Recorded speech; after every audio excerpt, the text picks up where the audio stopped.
Haleluya, puji Tuhan, salam sejahtera dalam kasih Tuhan Yesus Kristus. Saudara yang dikasihi Tuhan, saat ini kita akan belajar kembali tentang kebenaran firman Tuhan.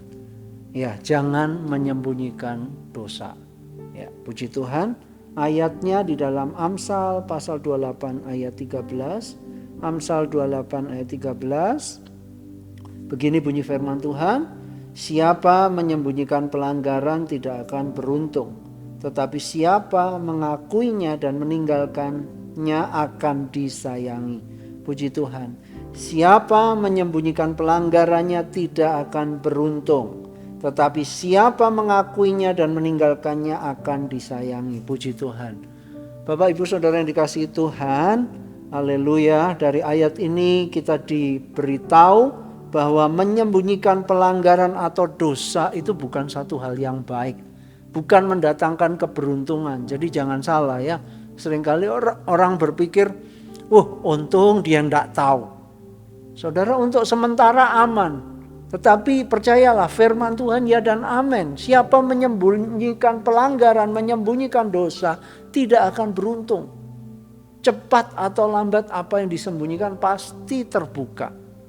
Nah, jangan sampai kita salah ya. Kita bersembunyi di balik hal-hal yang tidak berkenan kepada Tuhan. Kita simpan hal-hal yang tidak berkenan kepada Tuhan.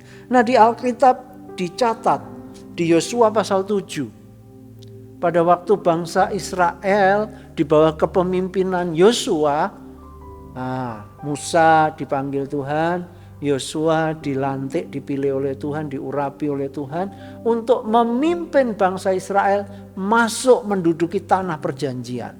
Sebab Musa tidak diperkenankan. Nah, kita melihat Yosua memimpin menyeberang menyeberang sungai Yordan yang sedang meluap. Kuasa Tuhan dinyatakan. Selanjutnya mereka bisa menaklukkan Yeriko yang terkenal temboknya luar biasa, kokoh. Bisa ditaklukkan tanpa peperangan dengan menggunakan senjata. Tetapi berperang dengan caranya Tuhan, luar biasa. Luar biasa, mujizat yang sangat besar. Ya, firman Tuhan juga katakan Tuhan yang berperang bagi kita, kita diam saja.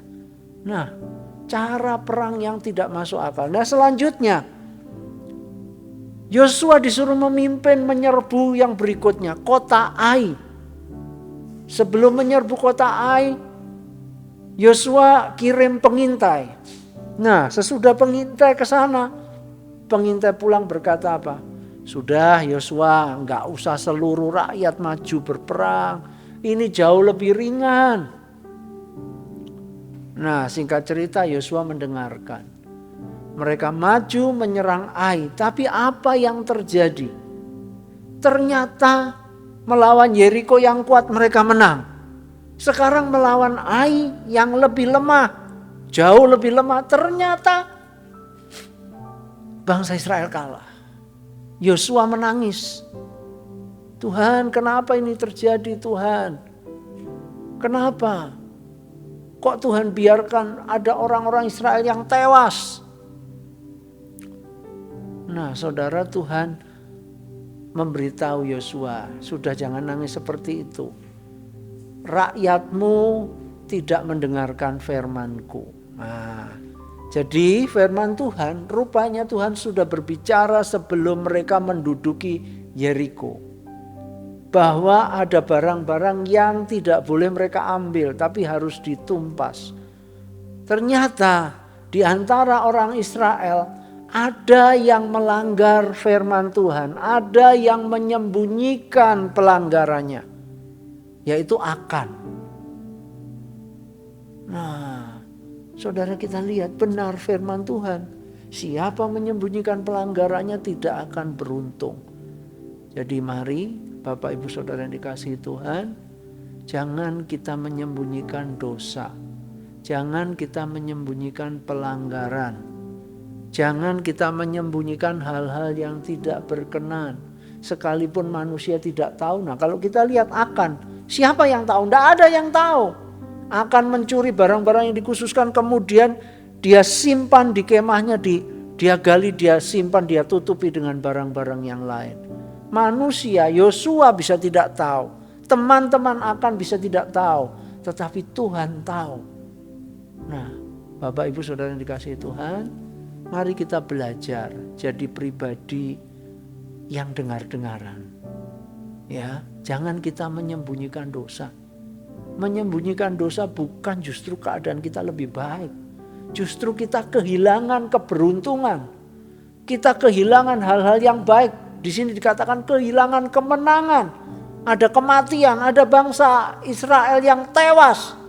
Mengakibatkan orang-orang di sekeliling menjadi rugi. Oke kalau rugi materi, tapi itu pun sudah, apalagi nyawa. Nah Bapak Ibu Saudara yang dikasihi Tuhan, saya mengetuk pintu hati kita. Coba mari kita introspeksi diri. Ada enggak dosa-dosa yang kita sembunyikan? Siapapun kita yang mendengarkan, ayo cepat bereskan.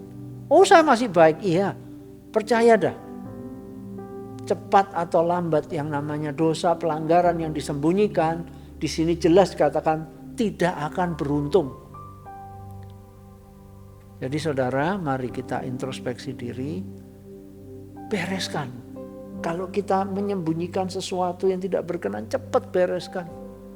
Jangan kita simpan. Itu akan mendatangkan penyakit, itu akan mendatangkan masalah, kecelakaan, banyak hal. Banyak hal yang merugikan kita. Bahkan orang-orang di sekeliling kita kena imbasnya. Nah ini, coba bapak-bapak, sayangkah engkau dengan istri dan anak-anakmu? Kalau engkau menyembunyikan dosa, pelanggaran, istri, anak-anakmu kena imbas loh. Hai ibu-ibu, kalau ibu-ibu juga menyembunyikan pelanggaran, sayang enggak engkau dengan suami dan anak-anakmu? Kalau sayang, jangan sampai mereka kena imbasnya. Hai anak-anak, sayangkah engkau dengan orang tuamu? Kalau engkau menyembunyikan pelanggaran, bukan hanya dirimu saja yang bermasalah, tapi percayalah orang di sekelilingmu termasuk orang tuamu akan kena imbasnya. Karena itu mari bereskan diri ya, jangan sembunyikan dosa. Maka Tuhan itu setia. Coba ayat terakhir 2 Tawarik 7 ayat yang ke-14. 2 Tawarik 7 ayat 14. Dan umatku yang atasnya namaku disebut merendahkan diri dan berdoa dan mencari wajahku lalu berbalik dari jalan-jalannya yang jahat, maka aku akan mendengar dari sorga dan mengampuni dosa mereka serta memulihkan negeri mereka. Puji Tuhan. Mari jangan sembunyikan dosa, kita bereskan, akui dan tinggalkan. Ya. Supaya kita tidak mengalami hal-hal yang buruk karena dosa yang tersembunyi. Puji Tuhan, Tuhan memberkati kita. Haleluya. Udah.